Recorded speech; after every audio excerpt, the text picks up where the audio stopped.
struck.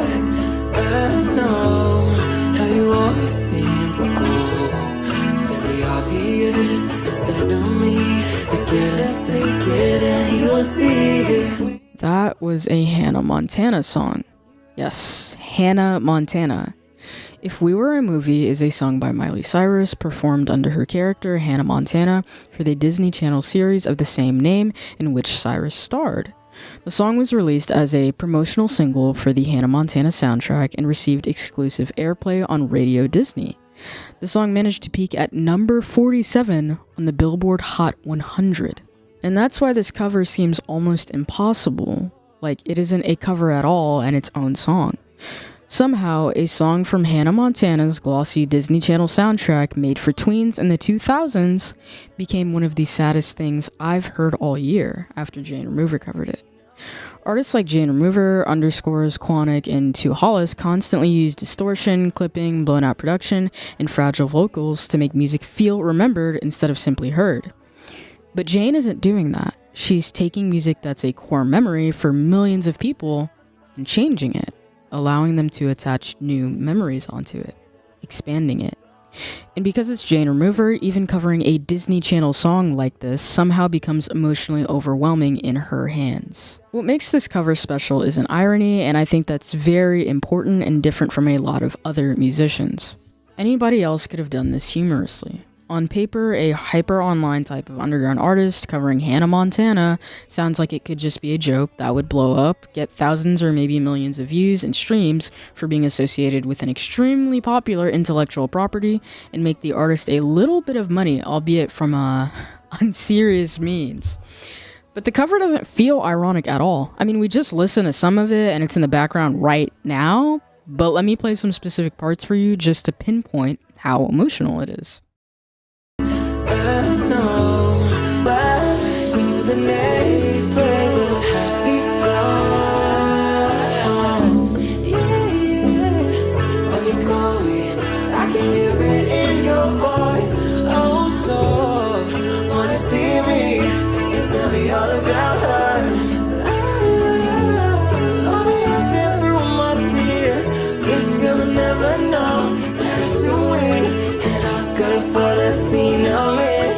It's emotional, it's heartfelt, and it pulls at some things that you maybe didn't want to remember. For me specifically, it reminds me of my ex-boyfriend. As bad as that is, it's powerful. Jane managed to do this with a Hannah Montana song. Again, let me remind you, Hannah Montana. Yeah, that. Also, she managed to make it not sound like dog water, because there are some seriously bad covers out there. Like, look at this. Wake me up! Wake me up inside. I can't wake up! Wake me up inside. Like, that wasn't the worst thing I've ever heard, and probably not for you either, even though it sounds like the people singing got their juice boxes stolen, and it's so edgy that I would believe you if you told me it was made after someone's Club Penguin account got banned. But Jane's is objectively better. And if you don't believe me, here, we'll bring up another example, just for all of you screaming, no, it wasn't even that bad, no.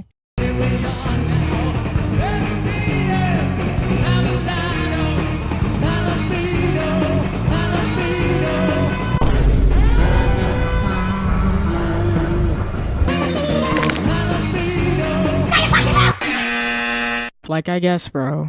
Just because you can doesn't mean you should. That's all I'm gonna say. Honestly, I'm not a big fan of covers. Like, some of the singing and different, like, takes on songs are all right, but that is it. Most of the time, I feel they are horrendous. Covers are hard to pull off. But this feels sincere. According to Sandro Gallia, a physician, epidemiologist, and author, sincerity functions as a kind of social glue, helping to build trust and connection. Psychological studies have linked authenticity, being one's true self, to better relationships and well-being.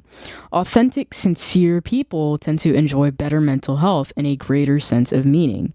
When we feel someone is genuine or something, we tend to relax and open up. It is a foundation for real friendship and collaboration. Such relationships are at the heart of building a healthier world. Creating such a world means being able to bring people together, to shape a movement for health that is maximally inclusive, and to build bridges in a moment when many are calling for walls. And not only that, but sincerity is also honestly part of what makes Jane Remover so interesting in the first place, even to people that don't like her kind of music typically. A lot of modern internet culture hides emotion behind layers of irony or detachment, even in songs. But Jane's music usually does the opposite. It leaves emotions exposed, even in her party or pop songs. Even when they're messy, even when they're ugly, even when they're overwhelming.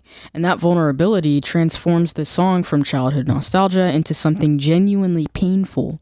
Not because the song changed, but because the perspective changed, the vocals changed, the core of it changed. Maybe that's why this cover sticks with me and will maybe stick with other people so hard. I can't see anybody like enjoying this, but the original version of If We Were a Movie feels like being young, and Jane Remover's version feels like realizing you aren't anymore.